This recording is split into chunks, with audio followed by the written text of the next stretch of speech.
Take name get பண்றதுக்கு document dot get elements bye take name அப்படின்னு கொடுக்கணும்.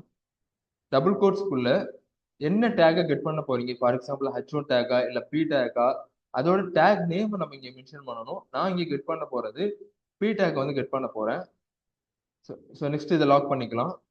கிளாஸ்ல நமக்கு எப்படி ஒரு அரே ரிட்டர்ன் பண்ணுச்சோ அதே மாதிரி தான் P டேக்கை கெட் பண்ணும்போதும் எனக்கு ஒரு அரே ரிட்டர்ன் பண்ணுது.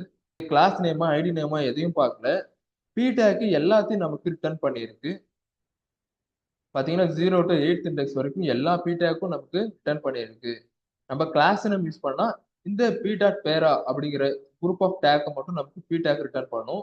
நம்ம டேக் நேம் கொடுக்கறதால எல்லா P டேக்ஸும் நமக்கு ரிட்டர்ன் பண்ணியிருக்கு.